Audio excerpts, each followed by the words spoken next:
Hello, everyone. Let me check if this is working before we get started. All right, looks like it's working. I hope everyone can hear me okay this time. Welcome all to the second of this once every 14 days content session. We're going to cover quarantine exercises today. We're going to look at exercises that you can use if you are just by yourself, maybe if you have a friend, like a team partner, who's willing to help you using a Skype conference. Just if you cannot get a regular debate session running, how can you keep on improving your debating whilst you're stuck at home? Before I do that, I have two quick logistical announcements. Firstly, you can find most of the exercises in the link that is below in the video description. And we have also launched a full website filled with training called empoweryouththroughdebate.com. This website is still a work in progress, but we will be sharing lots of training content, eventually videos, and also we'll eventually set a full list of trainers there. This will be both if you are yourself a trainer as well as if you are a debater. We hope you can make use of this resource. We're very, very excited about that. The second thing I'd like to ask is that if you have any suggestions for something that you want to be thought on, something you want to learn, please tell us in the comments or in the live chat, and we'll make sure that we can make sure that the next video fully addresses what you want to get out of these sessions. So that's it for the clerical announcement. Let's dig right in. I thought it was useful to start by telling you how I myself got into debating and how I myself got into improving. Because obviously, like most of you, I've done lots of my improvings by going to the weekly sessions of my debate club, first in high school, then at university, going to tournaments. But beyond that, I did a lot of other things together with my teammates that I think were one of the most useful things that helped me become a European debate champion. So I just want to give you a bit overview as to from where I started to where I got to win European championships and what the tools were that I used and how you can use those tools yourself if you are just working on your own or working with your team partner.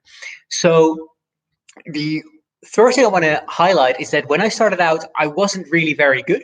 I loved doing debating, but I wasn't really a great debater to start with.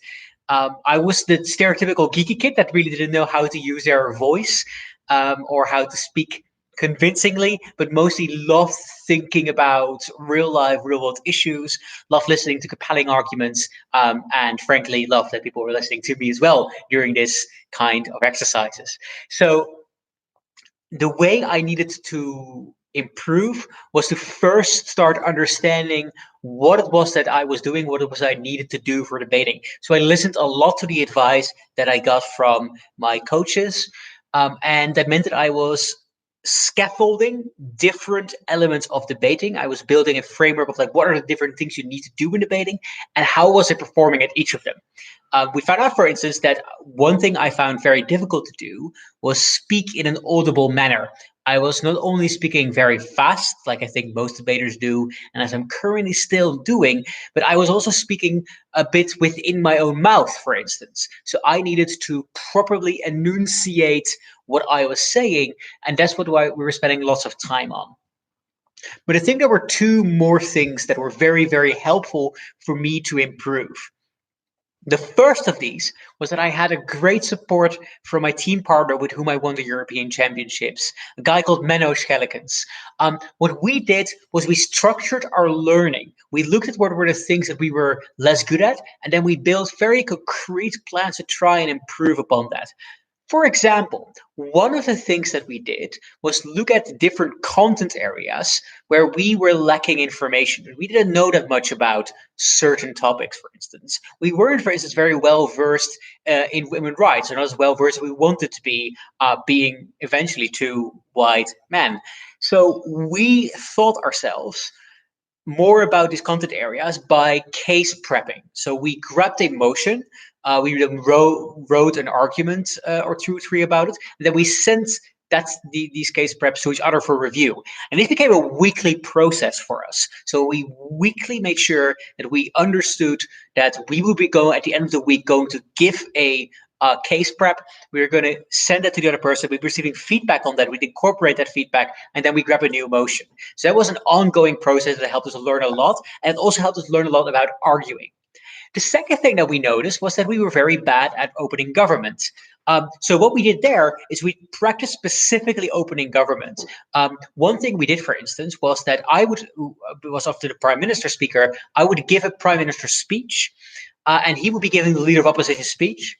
And then I had to respond with the deputy prime minister, sort of like preparing my prime minister as we went on. And after we did that, we critiqued ourselves. We checked what went well, what didn't go well, etc.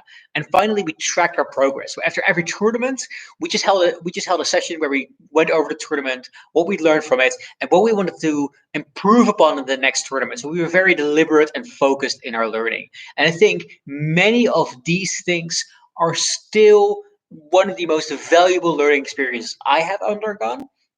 And I think it really still informs the way that I do debate myself. The final thing that I learned to do was to take it chill every now and then. To not always focus on improving so much, but also enjoy having fun. The partner I had after Menno was a woman called Karen Merkens, and we just spent the first few debate tournaments, and we just went there to have fun. We made sure that even during preparation time, there were going to be a couple of moments where we just chat about something like what happened at the social the night before, or something else going on in life. So you just felt that the debating should be a stress-free experience. And I think the same trick can be very useful in this scenario. You don't necessarily only want to improve in debating, you also want to make sure that it remains a fun experience to have. So just grab some of the exercises that I'm going to present to you that you think are most fun, and just do them for the heck of it. Because I think it can be a very stressful time. You might have had to adjust to like a new school or university schedule whilst you're locked down here. And I think therefore debating should be a thing that de-stresses you rather than piles up the stress out of top of it. Like you don't know whether your big competition is going to go ahead in the next few weeks or months. So there's no like urgent pressure to break. So you can just get this time out and just remember why you're enjoying this game so much. Let's then run into a couple of exercises that I want to go into.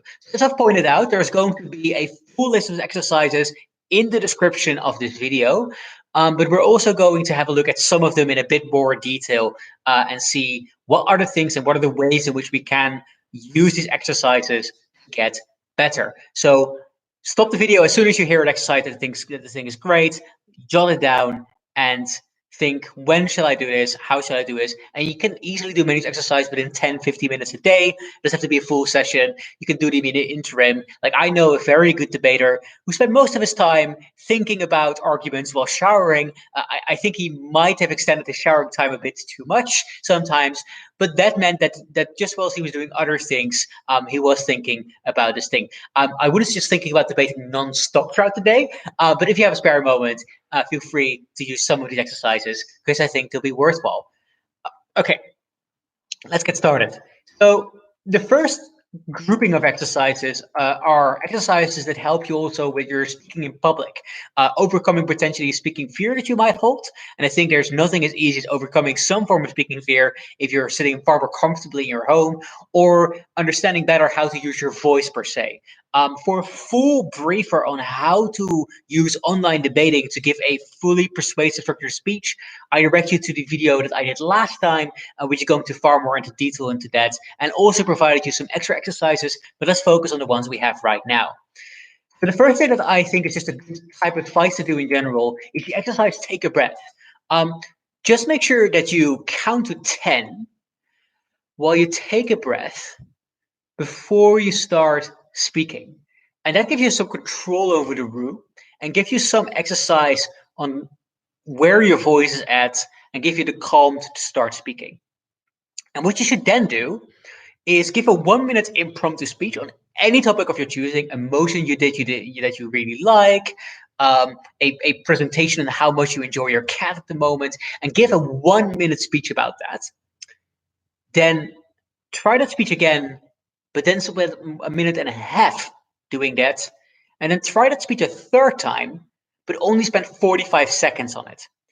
And what you'll find is that the way in which you give that speech with the same information, using each of the varying speed level, does something to the way you use your voice, the way you present yourself. So you can know that. You can even record these speeches and listen back to them and see what happens if you have to speak faster or you have to speak less fast whilst delivering the same content. That's a very good trick to try and see how well you're speaking.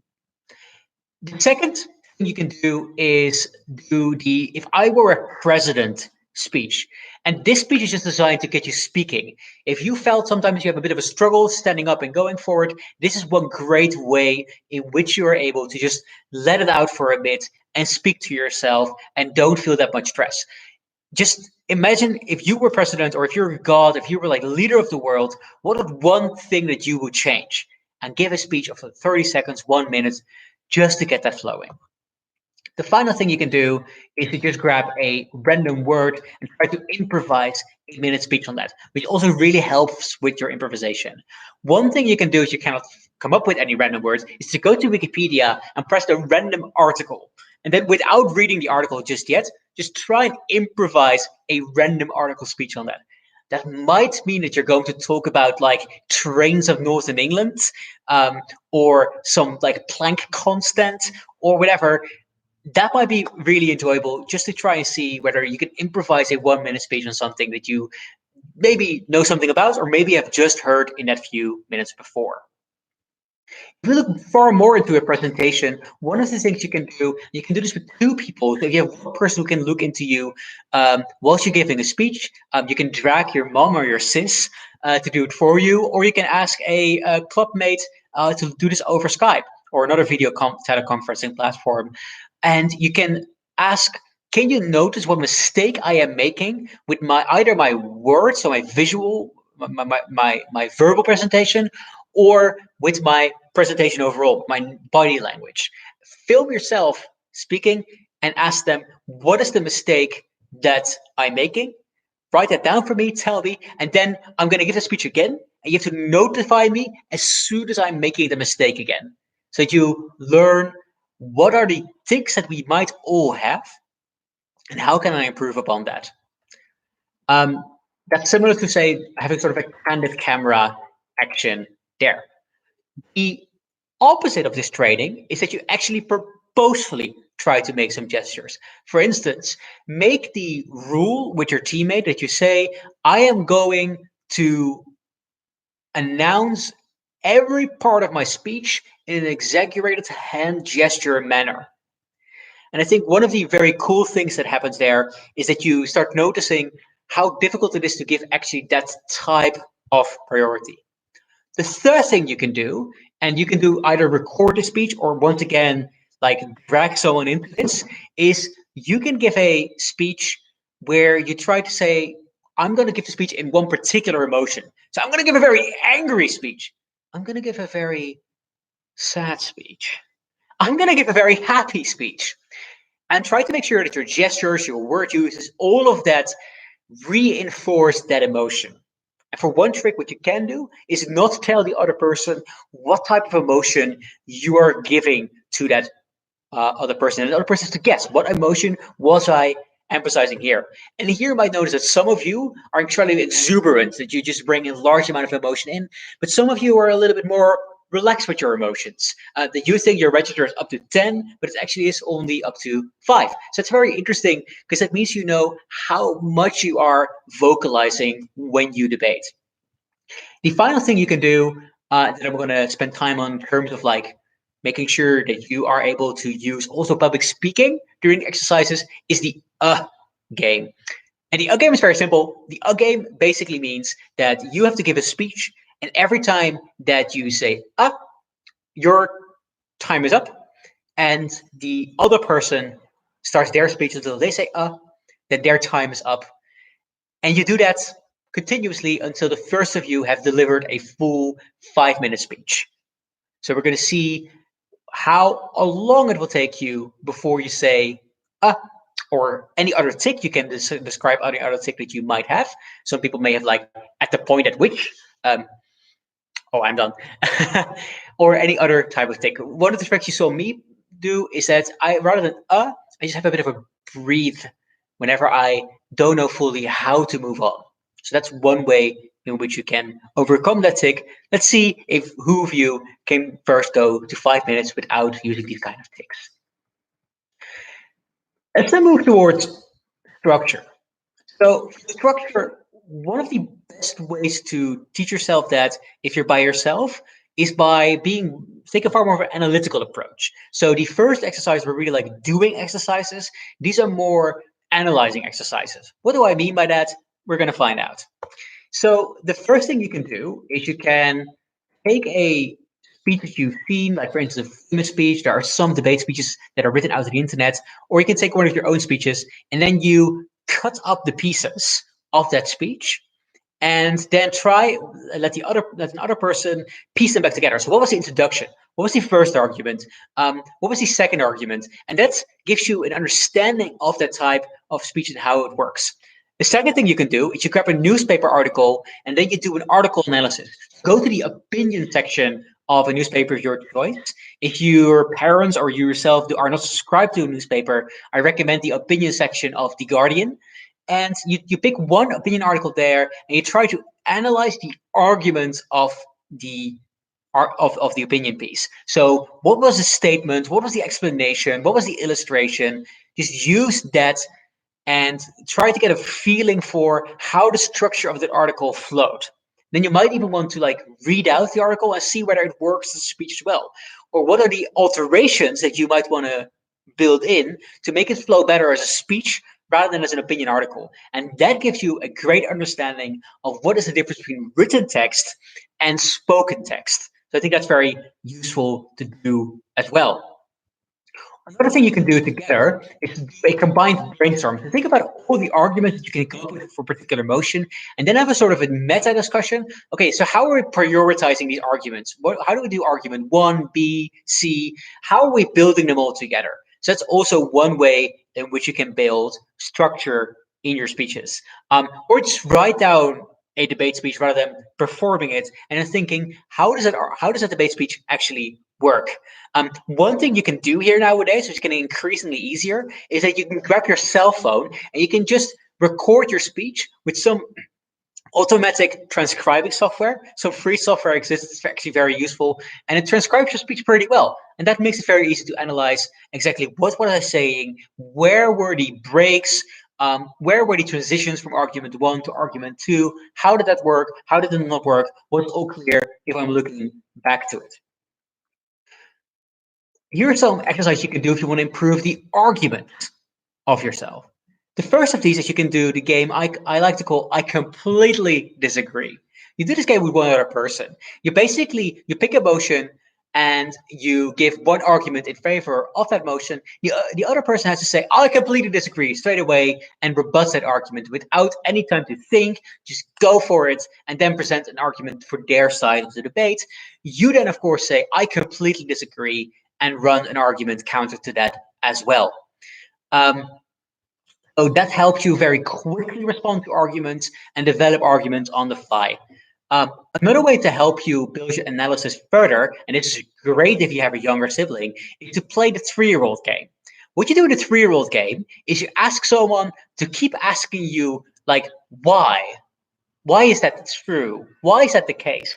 And then you have to try and explain the whys further and further and further until you can no longer go further. Until you just have to say, well, that's just how it is, or it's just true, or shut it, I'm older than you, I know better. So play that 3-year-old game. I know that it's stereotypically seen as very annoying to be a 3-year-old who wants to know everything, but in order to build out the analysis, it's really, really helpful. One other thing you can do is you give a speech and you ask the other person in the Skype conference call to interrupt you whenever they think something is unclear. So do a version judge freeze. This is a bit of an extreme version.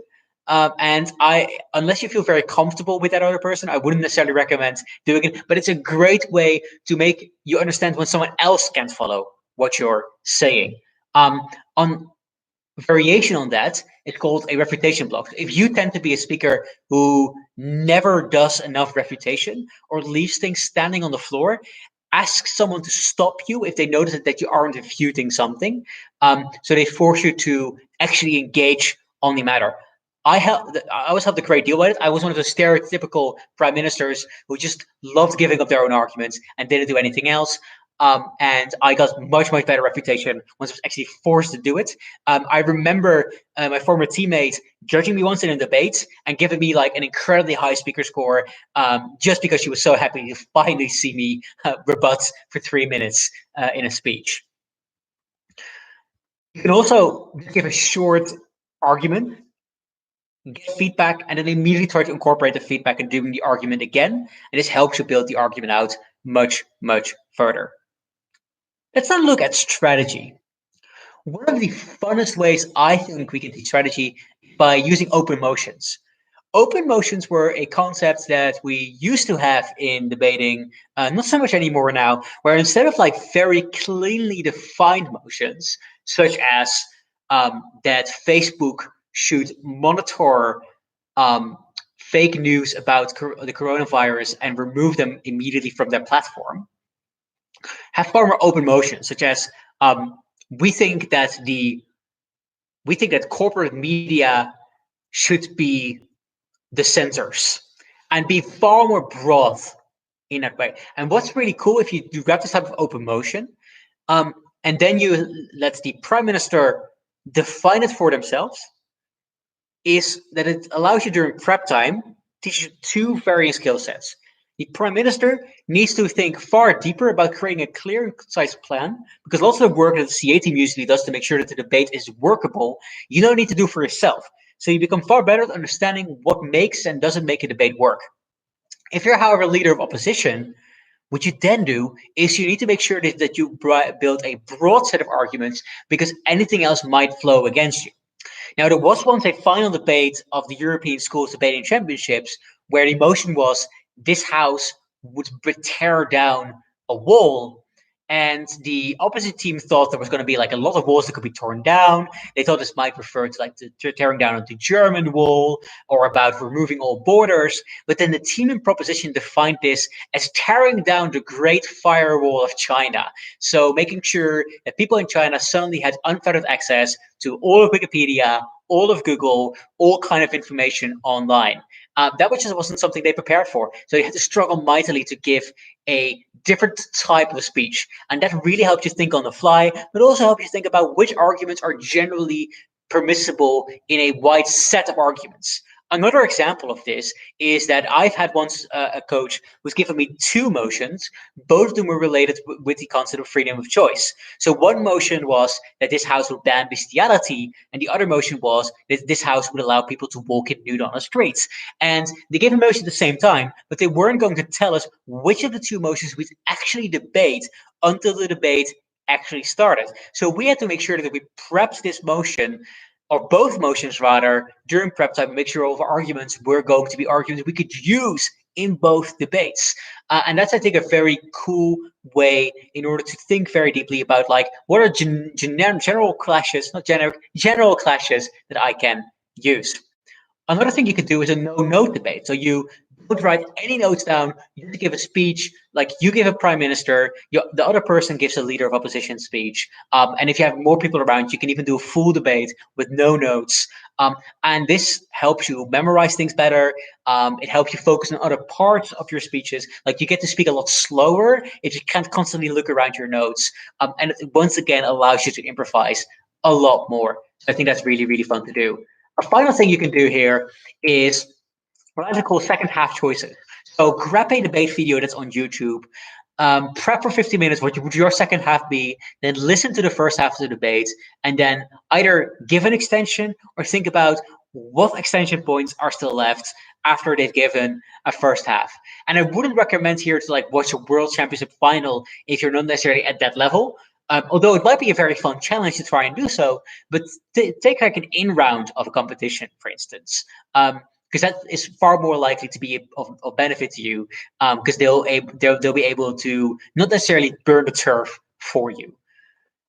Then finally, a couple of other exercises that I think will be helpful here. The first of these is you can just case prep together. So as I mentioned in the introduction, one of the biggest benefits that I had was that I used case prep with my partner. I just grabbed a motion that we didn't necessarily know lots about, and we just prepped what would be our proposition arguments, what would be our opposition arguments, and we send them around to each other. I like doing that a lot because I love learning new things.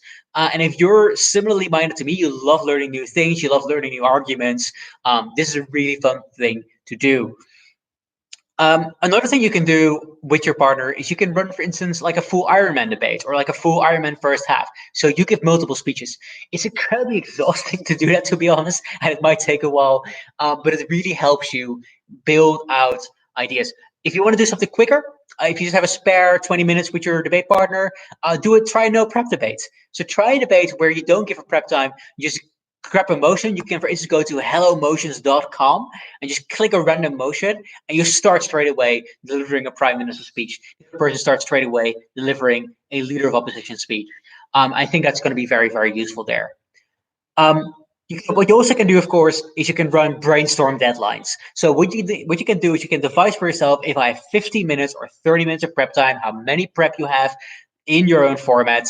You can just scaffold. Say after 3 minutes, I want to have like the definitions ready and a plan. After 8 minutes, I want to have all the arguments ready. After 12 minutes, I want to make sure that there's like a structure for my speech. And I want you to make sure that you have the rebuttal ready. Set a timer and like stop whatever you're doing. After 3 minutes, move on to the next section and see what has happened in your prep time. So don't try to say, oh, in 3 minutes, I'm not ready yet. I'm just going to steal this more minutes. No, you stop right there. And then after 50 minutes, check what was my case. So what do I have in 50 minutes? Am I ready to start? And where did it go wrong? Where did I need more time? And this helps you build a far more effective prep model. Finally, one thing you can do is you can run information sheets. So with information sheets, it's a bit similar to case prep, but rather than coming up with arguments for a debate motion, you just try to write like a one page of information about a certain topic that you might find interesting. So if you are, for instance, like many of us, deeply researching like basic standards of epidemiology, because we all are going to try and learn how to combat the coronavirus crisis by now. Try and condense that information in a one pager. Like I've done that, I've started doing that personally. I've started writing blog posts where I'm trying to think about what is it that is going on currently right now, and it's greatly helping me there. If you need information about like which debates there are or which facts I can find, you can go to our website at nl.idebate.org. That's nl.idebate.org, and you go to the database, and there you find lots of debate motions. And we're also going to start adding new debate motions about the coronavirus, so that can help you think about this topic that's all currently occupying our minds. Also, finally, one thing I find very interesting to do is you run arguments about historical speeches. So you just grab a historical speech like the MLK speech or a Winston Churchill speech, and like look at what they do and what do they do differently from competitive debating. What do you like about what they do that is within competitive debating? What do you think is not that interesting? And just run with that. Think about how do different speeches and different formats work, and for different audiences. That just makes you a very better debater. The very, very final thing I'm going to mention as a exercise is to run a critical case. So if there is a topic that you are convinced of that there is no good argument for the other side, try it out for 50 minutes. Try reasoning the other side. And then after 50 minutes, ask yourself the question, what did I learn from that exercise? Which argument did I get a new idea about? Do I start appreciating about the other side? Or was it over not? And is it truly a terrible idea to dye your hair purple? So these are loads of exercises you can do. As said, try a couple of them out. Many of them will take maybe 15 minutes. You can do quite a large amount with yourself. For some of them, another person might be helpful to help you out as well. I hope that these are going to be incredibly helpful for you. I would say define what you find enjoyable about debating and do those things currently. As said, there is no need to currently practice to become like a world champion right now because there are currently no world championships. Just do the debating because you enjoy doing it, and strengthen the strengths of your own debating techniques. If you have any suggestions for what you think this channel should cover, what future workshops we should give to you, please leave something in the comments or reach out to us through social media. We're available through both Facebook, Twitter, Instagram. You can just find us all there. Just look for the International Debate Education Association. My name was Dan Welling. I was very happy to give this lecture to you. Hope you also enjoyed the visitations in my room and all of our plans that we have here. I'll see you guys very, very soon. Have a great one. Have a great evening and keep on debating.